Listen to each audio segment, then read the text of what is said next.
We lost 95% of our revenue over the course of 24 hours. I had like a 6-month onboarding plan. That went out the window instantly in my head. But I showed up at the leadership team meeting at the end of this 24-hour period where we had lost almost every single client. And they were having like, we're going to make it through. We're going to figure it out, like a calm, nothing has changed. It's all going to be normal conversation. And I was like, oh, you're all fired right now. Do you guys not understand that the fire is literally burning?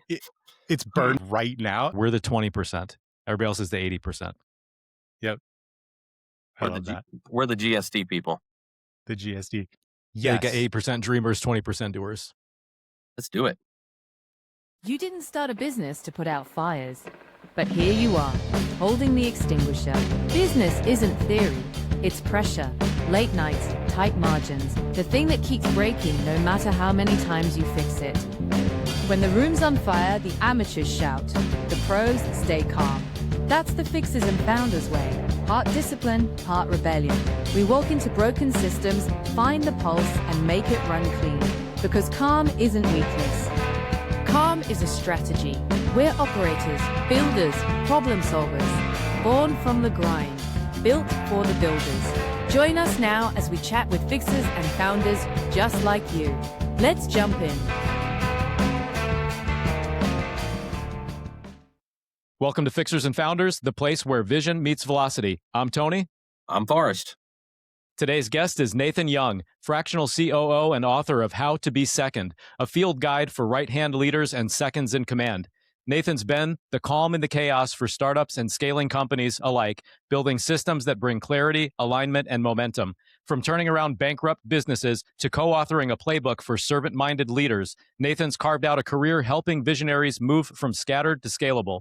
If you've ever wondered what it looks like to lead from second, this one's for you. I'm Tony.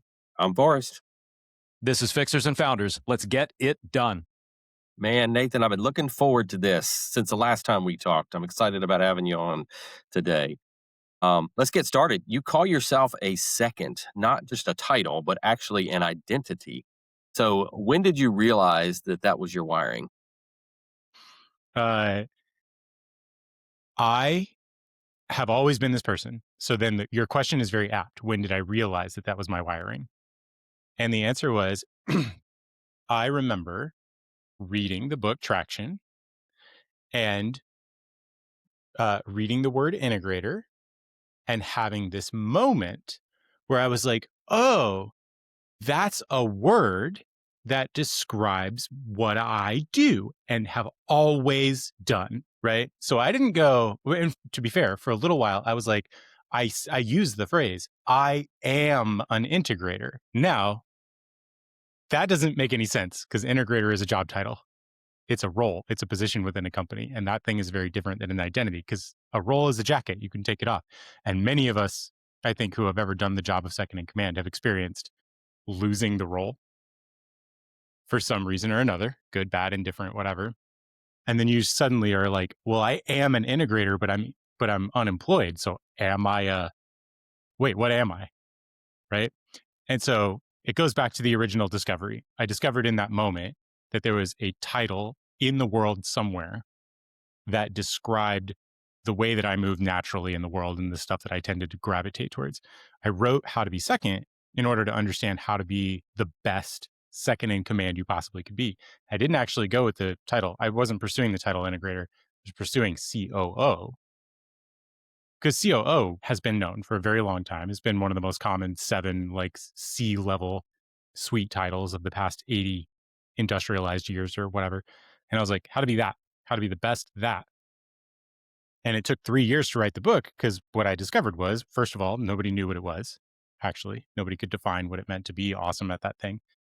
And then the more and more I talked to people who were shaped like that, I discovered that we were all the way into, this is a person. I am this person. I'm trying to be awesome at the thing that I'm trying to fit. I'm trying to understand what it looks like to fit into the jacket incredibly well. And what I'm discovering is the jacket was built to fit my body, not the other way around. And so then it became a book about identity, the realization of like, I'm a whole ass this thing. Like, it's not to say that you don't have to still be competent at a job. It actually was easier to say, And then also on top of who you naturally are, you have to be good at the role, the work. And so that was the moment of discovery. And then actually writing the book was the journey of, well, what does that mean? Like, how do I tear apart this thing, the identity and work? And how do I take those two things apart and understand them as two different concepts? And if you haven't read How to Be Second or haven't gotten your book, go get your book out there. It's available on Amazon, right? It is totally, Okay. yeah. And we did my co-author and I, thank you so much, Dan Lugo, for the use of your studio. That's how we did all of the audiobook recording. Which was interesting. I liked how you did that recording. But we could digress. Let's go. Let's go with the That's next cool. one, I'm Tony. about to get my copy today. There you go. And I didn't know that we were going to crack into the integrator term right away. I thought that we were going to avoid it altogether. So I have a story about that. When I decided to jump ship, from corporate and just go back independent again, I revisited my traction days, from reading that book. And I thought, yeah, what's an integrator? So I just asked ChatGPT, like, how's an integrator? How's it jive with me? And I printed it out, hard copy. I printed it out, even took it to dinner with my wife, and reading through it and really just really soaking it in, digesting it. And that was beneficial, to help me carve out my approach to doing this independently and offering these skills and services to others as an independent. So that was very cool. Nathan, you've helped grow companies from nothing to $5 million, but you also step in during crisis. What changed in you during the turnaround moments? Oh my gosh, we don't have that long. Here's the thing that I noticed the most intensely. It's something that I just have been talking about a lot recently. When everyone can have a plan, everyone can do whatever. All of that is really nice. In crisis, you really just have to make decisions. Like good, bad, indifferent doesn't matter, but like you gotta make them, and then you gotta do them, and then you gotta see what the consequences are. Like, so what I discovered though was I was intensely risk averse, and then in crisis I was like, just give me the one thing I can anchor to. And if I can have the one thing I can anchor to, in my case, that was typically the first in command, but it has slowly over time has become just my wife and my children. And that was like, if I can have just this one thing, then we can weather any storm. And so I've been through a lot of crises, and like suddenly, especially the craziest ones are like the ones that you don't even realize you're in crisis until after the fire is like literally underneath you. Like the building has been on fire, but now you are on fire and you're like, oh, it is a crisis. So it's that. It's like understanding that I'm deeply risk averse, but as long as I have one thing to hold on to, then I can kind of navigate anything and be willing to make decisions and move forward. I also discovered that like not everyone is capable of that. That was crazy discovery. I thought we were all just, I don't know, that we could all do it. Nope. Everybody can. Nope. Nope. Not everybody can. I remember sitting around, and there's one particular one I'm thinking of, but I remember sitting around in like a leadership meeting. The company was about $3 million. They were all like on a downslope, and they brought me in to do a turnaround effectively. We lost, it was COVID. So COVID shutdown orders hit. This company served almost all on-site locations. So like they all got shutdown orders. So and then the first thing everyone cancels is their marketing in crisis. And so we were a marketing company that served 100% of businesses that just got shut down. So we lost 95% of our revenue over the course of 24 hours. I had like a 6-month onboarding plan.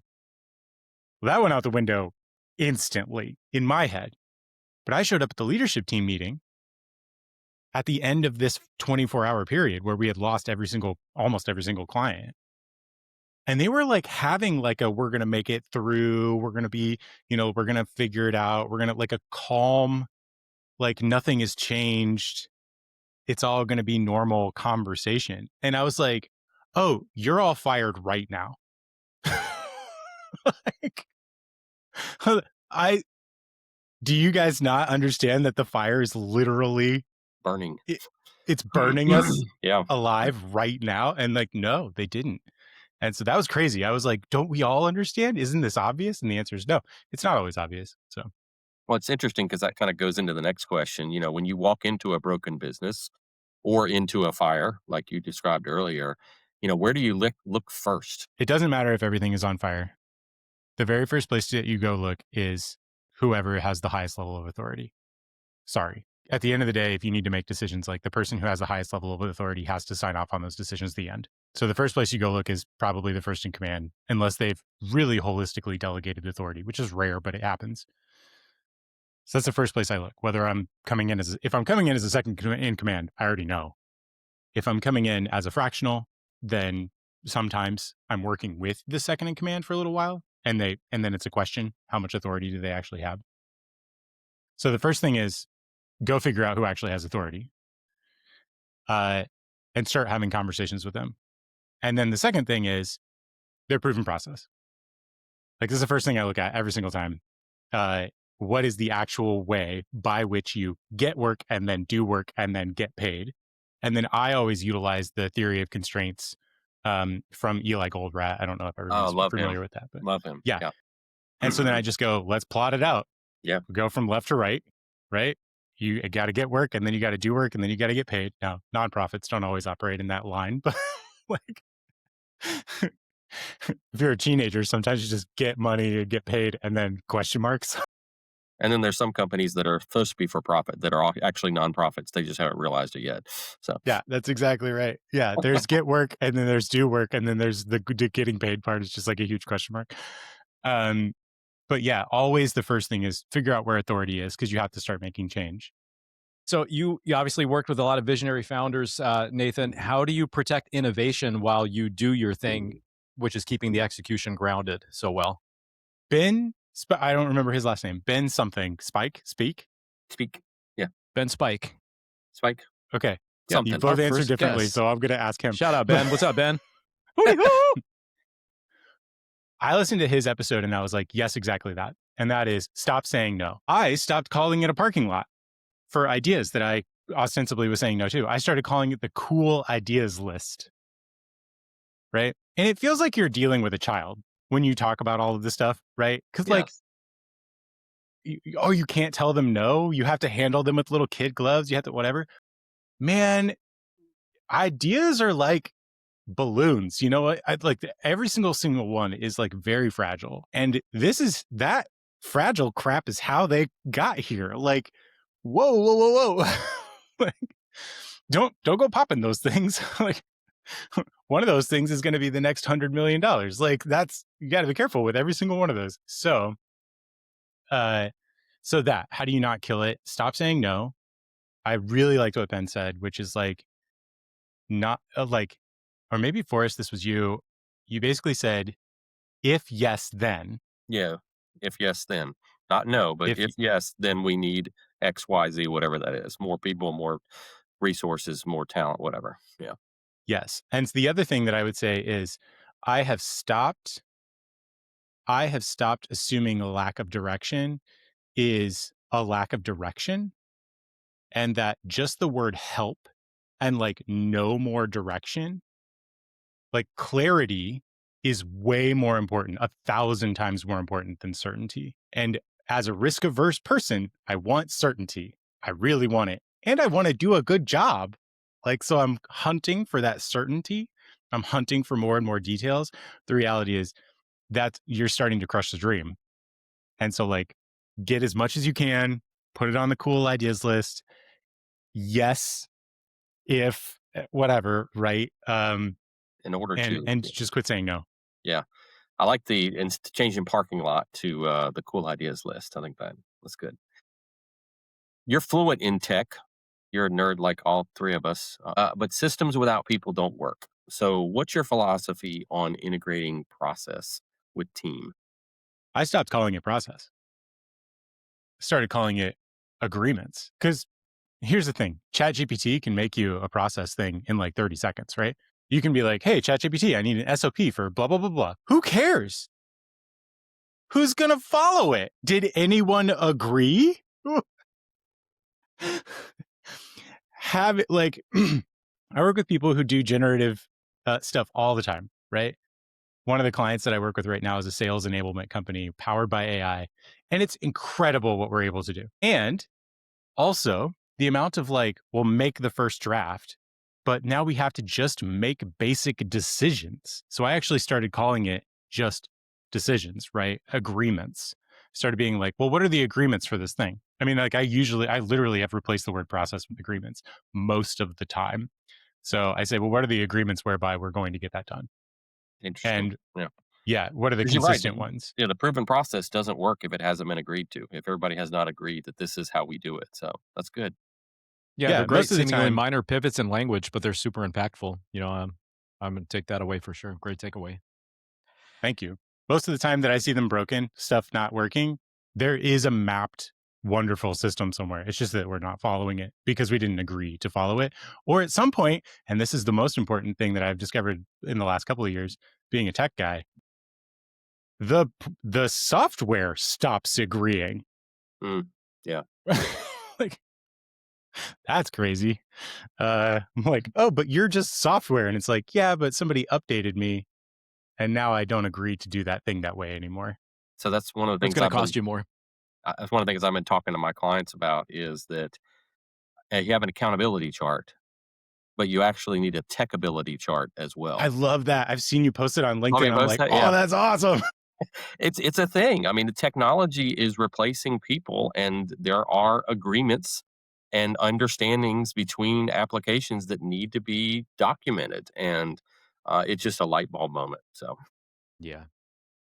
Nathan, it's been a real pleasure having you. Thanks so much for your time today. What other advice would you give to someone who's wired like you, obsessed with order, allergic to the spotlight, and ready to scale? Know thyself. Professional development is additive and good. You need to do it. Personal development is multiplicative. You can hunt for better fitting clothes. Cool. You can also just go to the gym and no matter what you drape on your body, it will be fine. Know thyself. How about a gosh. couple practical examples of that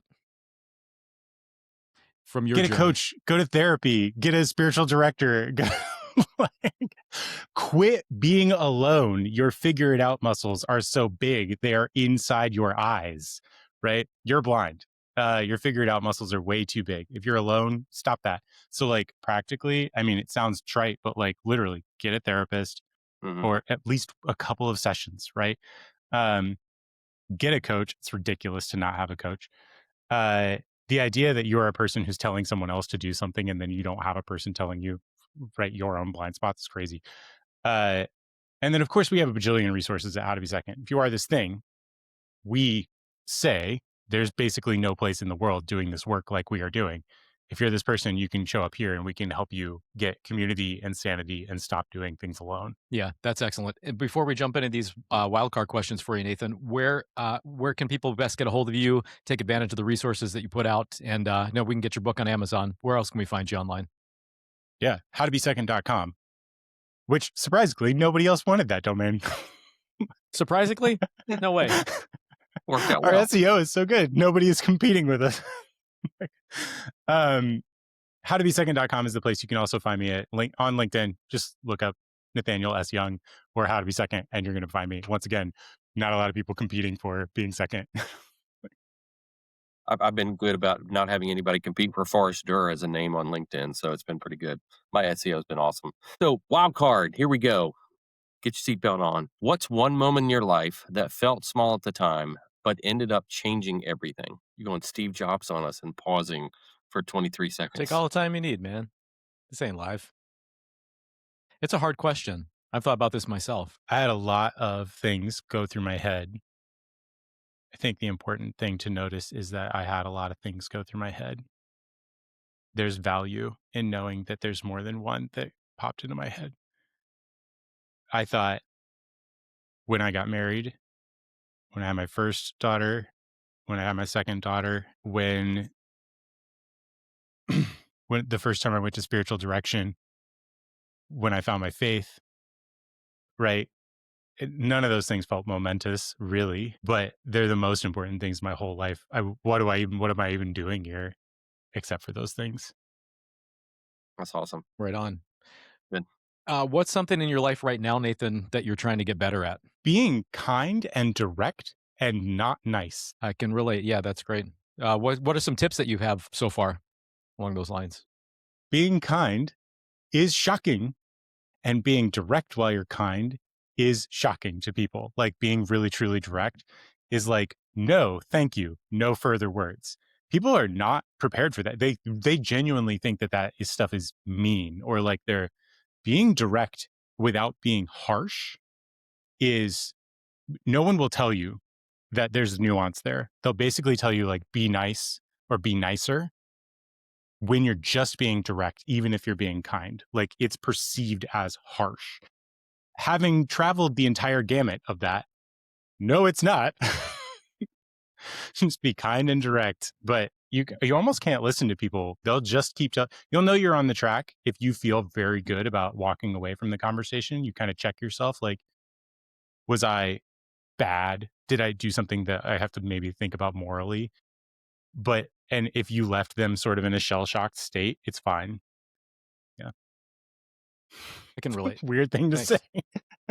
There's a book I'm reading right now. It's called The Mom Test. I don't know if you've ever heard of it. I had somebody recommend it to me, but it's about helping you think through ideas. And when you talk to people, you're going to position your questions to where you'll get the response that you want. And it teaches you how to ask questions to get the answers that you really need. Your mom's going to tell you your Moms ideas. play mind games. That's right. Your mom's going to tell you, "Oh, that's the greatest idea, Johnny, I've ever heard. You need to go after that." So yeah, Mom Test. That's another book to read. I remember Thank you. on that particular example, I remember the first time, this wasn't that long ago, someone basically had chosen to not buy something that I had available, but they were spending a lot of like time and attention and whatever. And so I literally just said to them, can you help me understand why you won't pay $5 for this? Yeah. Yeah. Just like, again, kind, direct. Yeah, They sure. were startled. They were like afraid in our conversation. They got very uncomfortable. And I was like, well, you've already made that choice. It's really obvious between both of us. My clients tell me that I'm intense. To me, I do feel like I'm just like calm, kind, and I just kind of say it how it is. I'm not crass, not cuss. So we're the 20%, guys. Let's just face it, we are the 20%. They're the 80%, we're the 20%. I'm comfortable in my own skin here as a second or 20%er. Yeah. Good job. Good job going to the gym. Yeah. All right. Well, that's awesome. So this was Nathan Young, proof that leadership doesn't always wear the loudest mic. Through his work, he's shown that seconds don't just support vision, they sharpen it. The right hand isn't the backup, it's the bridge. I'm Forrest. I'm Tony. And this was Fixers and Founders. Flixers and Flounders. You want me to say it again? This was Fixers and Founders. This was Fixers and Founders. Nice. Oh, my darlings, look at you. Still here with me till the end. That's how I know you're one of us. The fixers, the founders, the ones who build in the chaos and still manage to laugh through it. Drop a comment, share your sparks, and connect with each other. This is where the net weaving begins. Like, share, and subscribe to keep the fire glowing. Until next time.